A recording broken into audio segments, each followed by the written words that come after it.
73वीं जश्न यौम जमहूरिया के मौके पर वेरियस स्पोर्टिंग क्लब के ज़र एहतमाम कोंगा रेस्टोरेंट के सामने खून हत्या कैंप का इनकाद किया गया। मेहमान खुसूसी समाजी व मिली शख्सियत इस फैसल ने शिरकत की। उन्होंने कहा, इस वक्त को हासिल करने के लिए हिंदू मुस्लिम मिलकर जंग आज़ादी में कुर्बानियाँ दी हैं। आज कुछ फ़िरका परस्त पार्टी हिंदू मुस्लिम इत्तेहाद को तोड़कर मजहब की सियासत कर रही है, जिन्हें नई नस्ल को जवाब देना है। क्लब के सेक्रेटरी, सदर और मेंबरान ने खून हत्या कैंप को कामयाब बनाने में पेश रहे।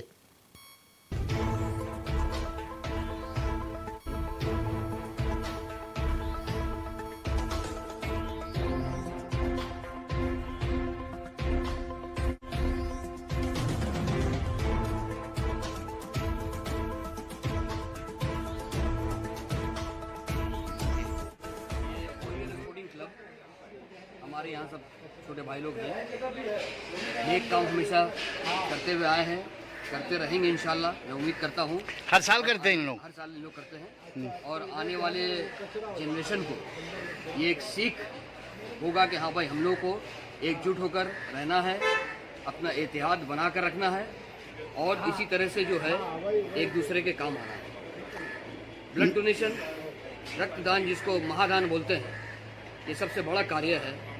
और अभी के हालात में जो कोविड का सिचुएशन चल रहा है, यहाँ पे बहुत सारे लोगों को ब्लड की बहुत ख़ास ज़रूरत भी पड़ती है, तो ये जो है एक बड़ा काम इंशाल्लाह सभी के काम आएगा।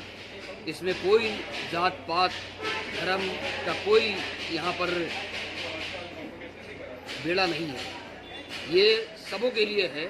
और किसका खून किसको लग रहा है ये ऊपर वाला ही बता सकता है, क्योंकि ऊपर वाला का ये इंसाफ बहुत ही अच्छा है कि उसने इस मामले में किसी को कभी कोई डिफरेंसेस नहीं पैदा करके भेजा है। ये खून जो है सबों का एक है और किसी के काम भी आ सकता है। जात पात की जो राजनीति चल रही है, इस पर क्या कहना चाहेंगे आप? ये तो अब ख़त्म होने के कगार पर आ गया है, क्योंकि लोग जो है सब समझ गए हैं। आज देखिए यूपी में बदहाली छाया हुआ है, लोग भाग रहे हैं और जो उन लोग के एमएलए और जो मंत्री जा रहे हैं, उन लोग को जो है सख्त से सख्त मतलब कठिनाइयाँ का सामना करना पड़ रहा है। लोग खड़े होकर स्पीच होने नहीं दे रहे हैं, जवाब चाह रहे हैं कि भैया 5 साल में जो आप लोग बेवकूफ़ बनाए हैं और कब तक बेवकूफ़ बनाइएगा। आपका क्या नाम है? मेरा नाम है शुएब अहमद फैसल।